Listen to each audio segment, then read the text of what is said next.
کرتے ہیں کہ حضرت عیسیٰ میری قبر پہ آئیں گے اور وہ کہیں گے یقولو یا محمد لأجیبنہ، وہ آ کر کہیں گے یا محمد میں جواب دوں گا۔ میں نے کہا اگر یہ روایت ثابت ہو جاتی نا، یہ میری دلیل بنتی۔ توجہ ہے؟ اگر یہ روایت ثابت ہوتی دلیل میری تھی، لیکن ہم نے عقیدے کی عمارت کچی دیواروں پہ کبھی قائم نہیں کی، اس لیے چونکہ یہ کچی روایت ہے، آپ کا فرمان نہیں، اس لیے ہم اس کو دلیل نہیں بناتے۔ اگر ہوتا آپ کا فرمان تو یہ دلیل میرا بنتا۔ کیسے؟ اگر ہر امتی کا سلام سنتے ہوتے تو حضرت عیسیٰ کی تخصیص کا کیا معنی ہے؟ تو یہ تو دلیل بنتا کہ ہر امتی کا سلام آپ سنتے نہیں، تب حضرت عیسیٰ کا نام لیا۔ اور حضرت عیسیٰ کا اگر خرق عادت طور پہ اللہ سنا دے، اس کا منکر کون ہے؟ تو خرق عادت کا معاملہ جدا ہے، بات تو عادت اور قانون اور ضابطہ کی ہے۔ اگر یہ روایت صحیح ہوتی دلیل میری بنتی، لیکن اللہ ہمیں بددیانتیوں سے بچائے۔ بددیانتی ہمیشہ اہل بدعت کا شعار رہی ہے اور ہمیشہ یہ خائن بددیانت رہے ہیں، اس لیے اسی روایت کو انہوں نے خود احسن الکلام شیخ الحدیث مولانا سرفراز خان صفدر کی کتاب ہے اہل حدیثوں کے خلاف، اس میں 2 صفحے لکھے کہ جو محمد بن اسحاق راوی ہے یہ کذاب ہے، جھوٹا راوی ہے۔ اور امام مالک کہتے ہیں میں کعبۃ اللہ کا غلاف پکڑ کے قسم اٹھاتا ہوں اشہد انہ دجال۔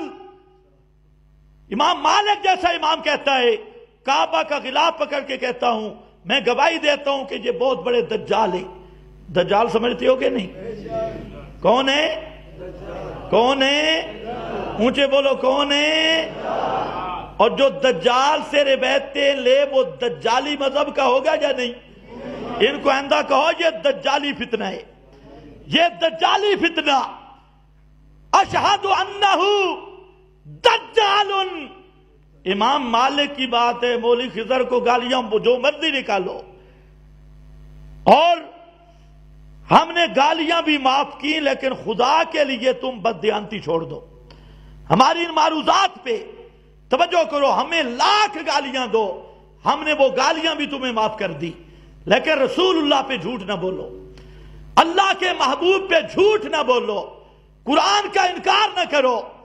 اور قرآن مقدس کا جو فہم صحابہ نے بیان کیا کہ مرنے کے بعد کوئی نہیں سنتا اور موت کے بعد قیامت تک کسی کی روح اس بدن میں نہیں، یہ مسئلہ قرآن کا ہے، فہم میرے نبی کے صحابہ کا ہے۔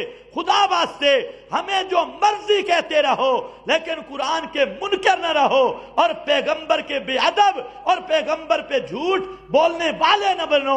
اگر پیغمبر پر جھوٹ بولنے پہ باقی اڑے رہے پھر تم سے بڑا کافر اور گستاخ رسول کائنات میں کوئی نہیں ہے۔ سب سے بڑا بے ادب رسول کا، سب سے بڑا گستاخ وہ ہے جو رسول اللہ پہ بہتان لگائے، جو رسول اللہ پہ الزام لگائے۔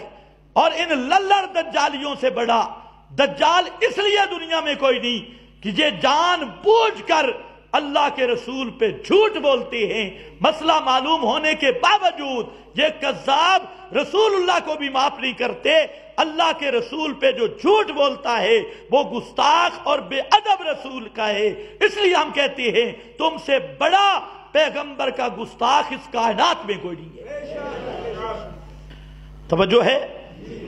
وہ محمد بن اسحاق راوی احسن الکلام میرے پاس موجود ہے، شیخ الحدیث نے رگڑا لگایا، اور اسی کو آج یہ چیلے پھرتے ہیں رینٹ والے کبھی ادھر، حضرت عیسیٰ آئیں گے، اور اس روایت کا راوی وہی محمد بن اسحاق ہے۔ اٹھا شیخ الحدیث کی امانت داری بھی دیکھو، باقیوں کی کوئی سند لکھتا رہا، تسکین الصدور میں اس روایت کو لایا آخر بھی، اور اس کی پوری سند بھی شیخ الحدیث صاحب نے ہڑپ کر لی، سند لکھی نہیں، کیونکہ پتا تھا کہ پہلی کتابوں میں اسی راوی کو رگڑا لگایا، اور اب وہی شعر آ گیا محمد بن اسحاق سند میں، لوگوں کو جھوٹ کا پتہ چل جائے گا۔ اس لیے تسکین الصدور میں پوری سند کھا گیا۔